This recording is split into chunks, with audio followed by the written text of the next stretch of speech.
기도하겠습니다. 예수께서 돌아오심에 우리가 환영하니 이는 다 기다렸음이로라.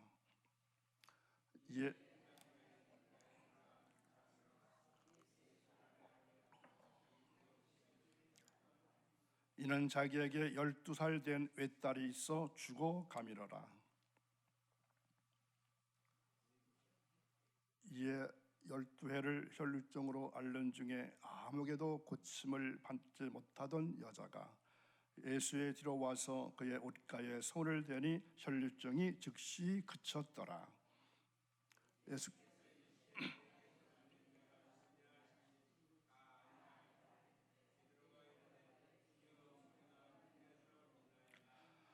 예수께서 이르시되 내게 손을 댄 자가 있도다. 이는 내게서 능력이 나간 줄 알림로다 하신대.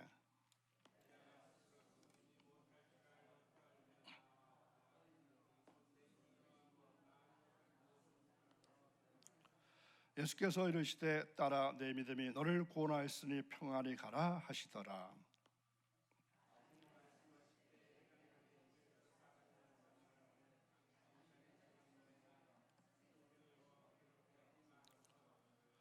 예수께서 들으시고 이르시되 두려워하지 말고 믿기만 하라. 그리하면 딸이 구원을 얻으리라 하시고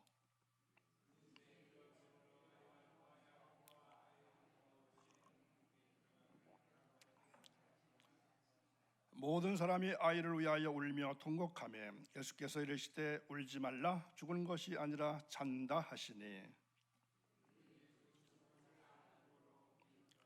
예수께서 아이의 손을 잡고 불러 이르시되 아이야 일어나라 하시니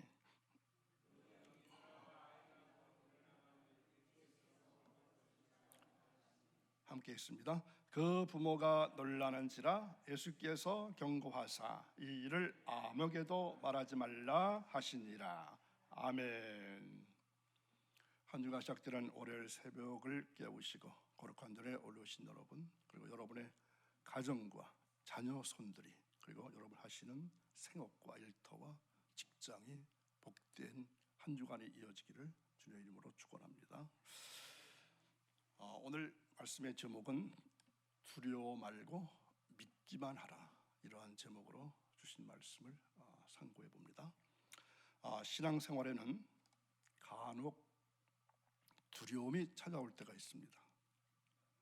우리의 생애에는 두려워할 만한 사건들이 수시로 생기기 때문입니다. 하나님의 약속을 믿고 힘있게 달려가다가도 때로는 절망적인 사태 앞에 이르게 될 때 우리는 당황하게 되고 혹은 낙심하게도 됩니다. 이러한 때 주님께서 우리에게 들려주시는 위로와 격려의 말씀이 있습니다. 어떤 말씀일까요? 오늘 읽을 말씀하고 연결 지어보면 어떤 말씀일까요? 두려워 말라. 예, 그렇습니다. 두려워 말라 하시는 주님의 말씀입니다. 두려움은 우리의 마음을 믿음에서 떠나게 합니다. 의심을 품게 해서 기도의 능력도 빼앗아 가기도 합니다. 거라사 지역에서 귀신 들린 난폭한 광인을 고치셨지만 돼지떼가 몰살한 일로 인해서 그것 주민들로부터 배척을 받으신 예수님 일행은 이제 다시금 배를 타고 갈리 바다를 건너서 그 맞은편 가바나움이라는 곳으로 이제 다시 돌아오시게 됩니다. 이 가바나움으로 돌아오자마자 그곳에서도 많은 사람들이 예수님의 손길을 간절히 기다리고 있습니다. 그 중에서 회당장 야이로는 아주 위급한 상태입니다. 왜 그렇습니까?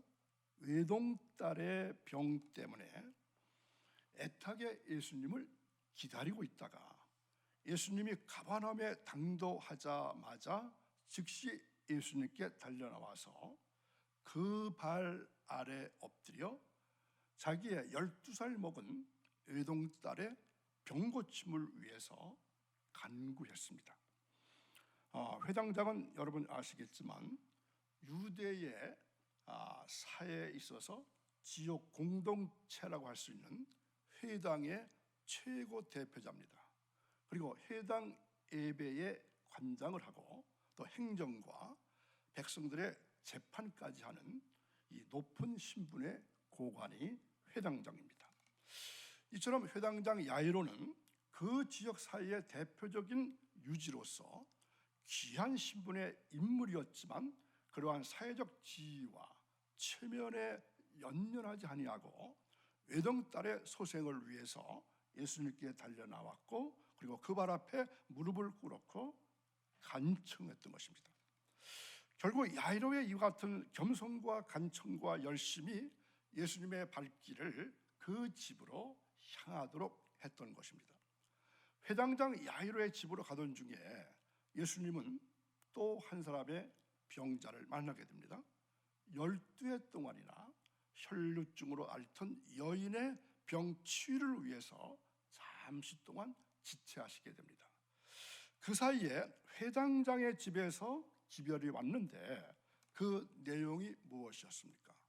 회당장의 딸이 그만 죽었다는 슬픈 소식이었습니다.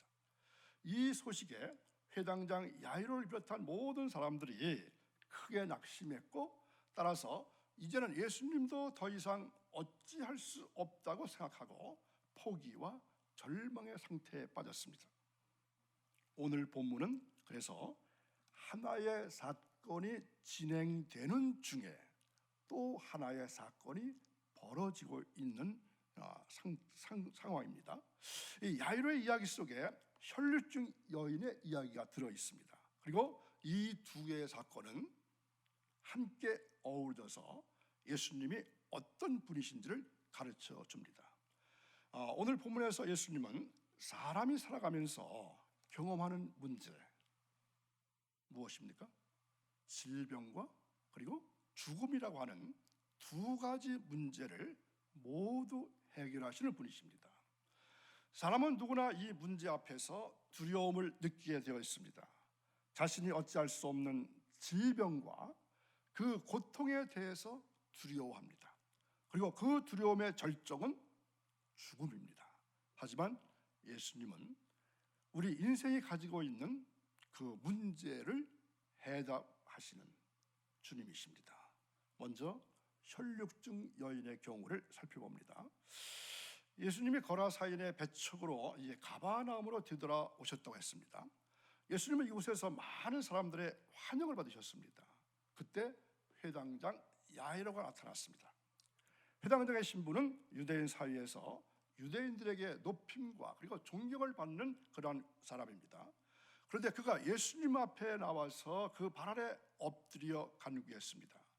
예수님은 야이로를 따라서 이제 그의 집으로 발걸음을 옮기시는 것입니다. 그런데 야이로의 집으로 가는 길에서 도중에 예수님을 기다린 또 한 명의 여인을 만나시게 됩니다. 이 여인은 어떤 여인입니까? 12해 동안이나 혈루증으로 고통을 당하고 있는 여자였습니다. 누가복음을 기록한 누가는 그 직업이 뭡니까? 의사였죠. 그래서 의사였기 때문에 이 여인에 관한 병 증세에 대해서 자세하게 기록하고 있지만 여기서 말하는 혈루증이라는 것은 이 정확한 의학적인 병명은 아니라고 합니다. 이게 원어 해석으로 볼 것 같으면 리시스 하이마 이렇게 표현하는데 피가 흘러서 나온다 이러한 뜻입니다. 여자들에게 흔히 있는 유혈병으로 보는데 요즘의 의학적인 진단으로 본다면 아마 자궁암 정도로 볼 수가 있습니다. 이 여자는 이 병을 고치기 위해서 아주 오랜 기간 동안 허비해가면서 의원들에게 괴로움을 당했지만 병 증세는 더욱더 악화된 그러한 상태였습니다. 이때 이 여인은 예수님의 소문을 듣고 예수님께서 지나가시는 그 뒤를 따라가면서 행렬에 자연스럽게 섞이게 됩니다. 그리고 이 여인은 믿음으로 예수님의 옷가를 만졌다고 했습니다. 옷가라는 것은 이 길게 늘어뜨린 겉옷 네 귀퉁이에 이 가두리 장식을 단 옷술을 말합니다. 길쭉하게 몸에 꼭 맞는 이 발목까지 내려오는 그러한 겉옷을 말합니다.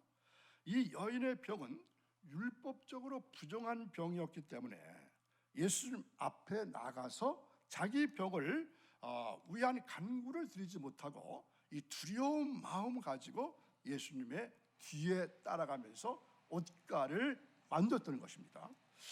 그러나 예수님께서는 걸음을 멈추시고 내게 손을 댄 자가 누구냐 이렇게 물으셨습니다.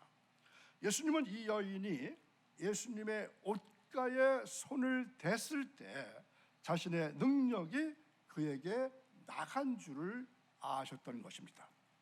예수님은 이 여인에게 내 믿음이 너를 구원하였으니 평안히 가라 이렇게 말씀하십니다.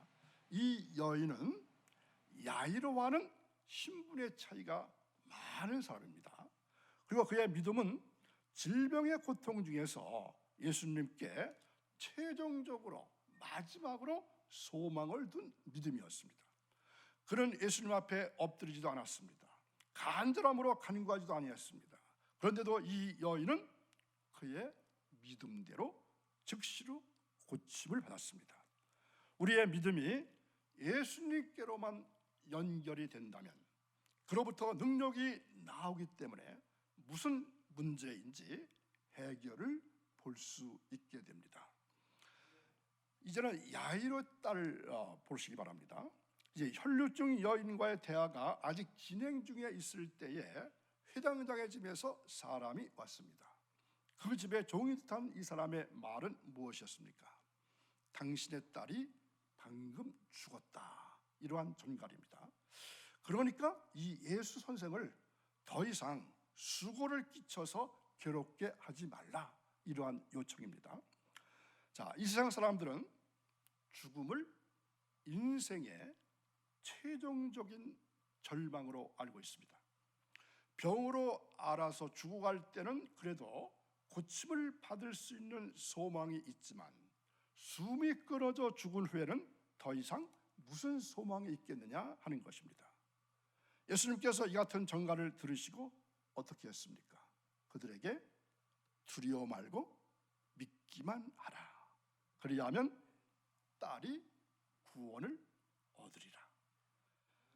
집에서 보낸 사람에 의해서 딸이 죽었다는 소식을 듣게 된 야이로는 아마도 하늘이 무너지는 듯한 그러한 절망감을 맛보았을 것입니다. 이때 예수님이 야이로를 향해서 두려워 말고 믿기만 하라 이렇게 말씀하십니다. 우리 주님의 손길은 언제나 우리 가까이에 계십니다. 그런 말씀을 우리를 붙들어 주십니다. 두려워 말고 믿기만 하라. 두려움을 내쫓는 방법이 있습니다. 어떤 게 있을까요? 우리 믿음에는 언제나 그 주변에 두려움이 따릅니다. 그러나 믿음과 두려움은 같이 공존할 수 없습니다. 믿음의 능력이 나타나기 위해서는 두려움을 내쫓아야 합니다. 두려움을 쫓는 방법은 주님을 의뢰하는 것입니다. 그리고 또 하나, 하나님의 약속을 믿고 끝까지 말씀에 순종하는 것입니다. 예수님은 그 집에 들어가셔서 그 죽은 딸을 살려내셨습니다. 집에 들어서니까 애곡하는 무리들이 통곡하고 있었습니다. 야이로의 딸의 죽음은 이제 부인할 수 없는 분명한 사실이 되었습니다. 그러나 야이로는 예수님 곁을 떠나지 아니하고 끝까지 따랐습니다. 예수님은 무리들에게 이 소녀가 죽은 것이 아니라 어떻다고요? 잔다. 죽은 것이 아니라 잔다고 외치십니다.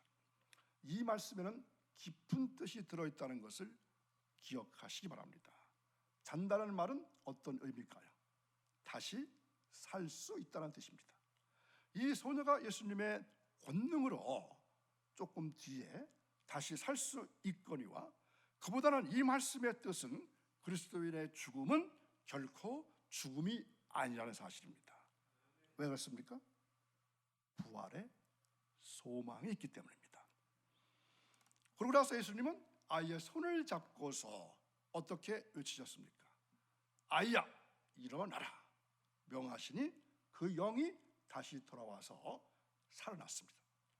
우리는 믿기만 하라고 하신 주님의 말씀만을 믿고 끝까지 순종해야 하는 것입니다. 주님의 약속이 있습니다. 주님께서 나와 함께 하신다면 아무 일에나 두려움 말고 믿음으로 나가야 믿음의 승리가 있는 것입니다. 오늘 우리들이 의지하고 믿는 대상은 이처럼 죽음을 잠으로 보시고 죽음 앞에서도 믿기만 하라고 하시는 분이십니다. 정령 무 없음으로부터 유를 있음을 창조하신 분으로서 불가능과 절망이란 절대 없고 죽음마저 능히 극복하실 분이십니다. 이분을 마음속에 모시고 계실 때 정녕 우리는 어떠한 상황 하에서도 두려움을 떨쳐버릴 수 있게 될 것이고 죽음 앞에서는 자는 것처럼 평온해질 수가 있습니다. 해당장 야일의 딸을 죽음으로부터 일으켜 세우신 그분을 바라보면서 오늘 우리들은 이 사실을 꼭 명심하고 소망과 믿음 중에 이 한 주간도 활기찬 신앙삶을 사시기를 축원합니다. 이렇게 오늘 본문의 이야기는 마무리가 됩니다. 그리고 8장에서 이 누가가 연속해서 기록한 4개의 기적도 마무리됩니다. 자, 우리가 8장을 읽었죠. 이 8장에 4가지 기적이 나오는데 어떤 것이 있었습니까? 기억나실까요? 예수님은 풍랑을 잔잔케 하셨죠. 둘째는 귀신 들린 자를 고치셨고, 셋째는 혈루증, 오늘 말씀 나눈 혈루증을 고치셨고, 그리고 또 하나는 죽은 자를 살리셨습니다. 누가는 이 4 사건을 통해서 예수님이 누구신가 하는 것을 말해주고 있습니다. 예수님은 모든 피조물에 대해서 권위를 가지고 계십니다. 풍랑을 잔잔케 하시고 귀신을 명하여 통제하십니다. 뿐만 아니라 예수님은 사람의 질병을 다스리시고 죽음까지도 주관하십니다. 누가는 예수님의 절대적인 권위와 그 능력을 점점 더 뚜렷하게 보여주고 그 절정의 모습으로 야이로의 딸을 다시 살리시는 예수님을 보여주고 있습니다. 예수님께서 질병은 물론 죽음까지도 다스리는 분이심을 보여줍니다. 자, 정리하면 이렇습니다.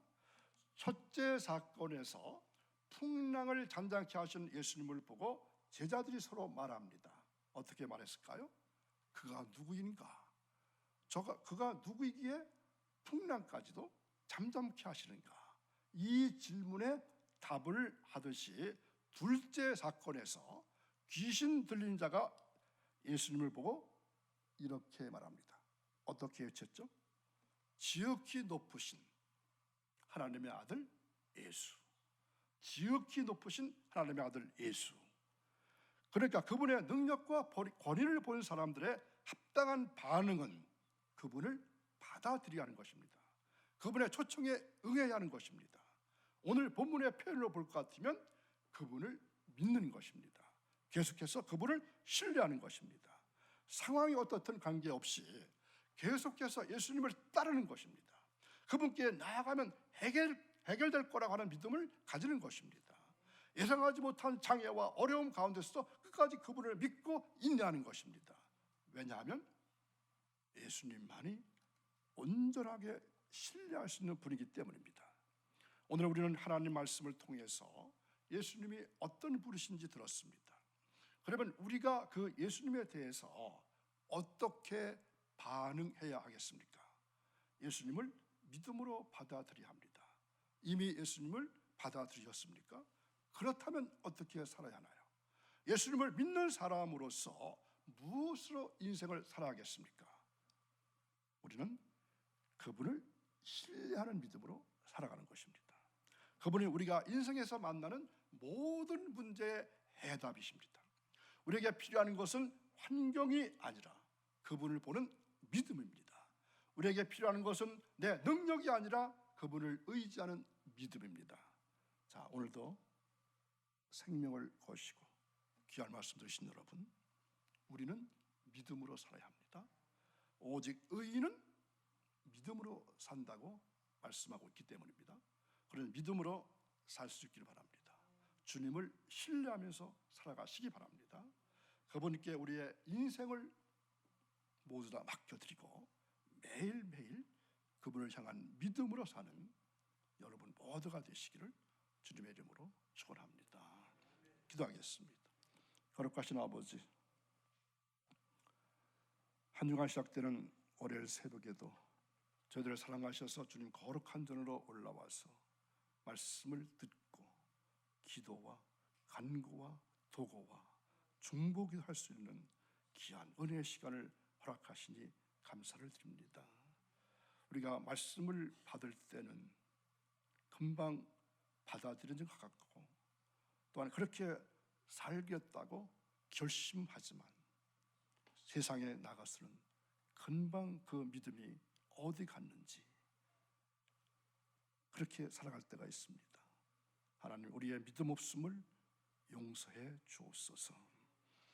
한 주간 살아갈 때에 임마누엘 되시는 주님께서 우리와 함께 동행해 주시고 함께 해 주셔서 어려움이 없는 한 주간 살기를 원합니다. 우리의 영혼을 이미 잘되게 하셨사오니 더욱더 잘되게 하시고 한 주간 살아가면서 만나는 모든 일 범사가 잘되게 하시고 영육간의 강건함 허락해 주셔서 하나님의 자녀로서 올바르게 살아갈 수 있게 도와주옵소서. 어제 말씀 들은 것처럼 긴장을 풀지 않고 긴장하며 살아갈 수 있는 한 주간의 삶이 되어지기를 간절히 원합니다. 또한 간절히 원하는 것은 새벽에 나와서 하나님께 부르짖고 기도하는 주님의 귀한 성도들을 기억해 주셔서 특별히 재물 얻을 등을 허락해 주옵소서. 그래서 가정 경제가 어려움 없게 하시고 또한 물질 때문에 시험을 당하거나 어려움 당하지 않도록 하나님 특별히 기억해 주옵소서. 특별히 자녀 손들을 기억해 주시기를 원합니다. 험한 세상 저들이 살고 있습니다. 허탄한 것에 뜻두지 아니하게 하시고 오로지 진리의 길, 하나님의 말씀에만 순종하며 살아갈 수 있는 저들 되기를 간절히 원합니다. 한 주간의 삶을 주님께 완전하게 의뢰할 수 있도록 도와주옵소서. 감사하며 예수님의 이름으로 기도하옵나이다. 아멘.